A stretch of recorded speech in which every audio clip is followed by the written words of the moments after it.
நண்பர்கள் அனைவருக்கும் வணக்கம். இன்னைக்கு நம்ம இந்த வீடியோல கடன்களுக்கான வட்டி தள்ளுபடி என்ற தகவல் வெளியாகியுள்ளது. ஸோ அதை பத்தி தான் இப்ப நம்ம பார்க்க போறோம்.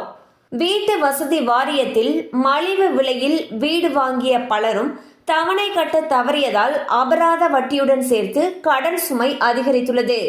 அவர்களுக்கான அபராத வட்டியை தள்ளுபடி செய்வதாக தமிழக அரசு அறிவித்துள்ளது. இது 2015 மார்ச் 31க்கு முன்னர் தவணை காலம் முடிவடைந்த வீட்டு வசதி வாரிய திட்டங்களுக்கு மட்டுமே பொருந்தும் எனவும் இந்த சலுகை 2026 மார்ச் 31 வரை அமலில் இருக்கும் என்றும் குறிப்பிடப்பட்டுள்ளது. ஸோ பாத்தீங்கன்னா வீட்டு வசதி வாரியத்துல மலிவு விலைக்கு வீடு வாங்கினவங்க தவணை கட்டலைங்கிற பட்சத்துல அவங்களுக்கு தவணை தொகையோட சேர்த்து அபராதத்துக்கான வட்டியும் சேர்த்து கடன் சுமை அதிகமாயிட்டு இருக்கு. இந்நிலையில் அபராத வட்டியை மட்டும் தள்ளுபடி செய்வதாக தமிழக அரசு அறிவிச்சிருக்காங்க.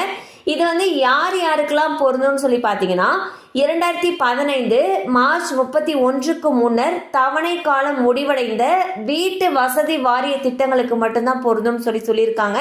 ஆனால் இந்த சலுகை மார்ச் 31 2026 வரைக்கும் அமல்ல இருக்கும்னு சொல்லியிருக்காங்க. கண்டிப்பா அந்த அப்டேட் உங்களுக்கு பயனுள்ளதாக இருந்திருக்கும் நம்புறோம். மேலும் இது போல அப்டேட்ஸ் உங்களை உடனே ரீச் ஆகணும்னு நினைச்சீங்கன்னா நம்ம சேனலோடு தொடர்ந்து இணைந்திருங்கள்.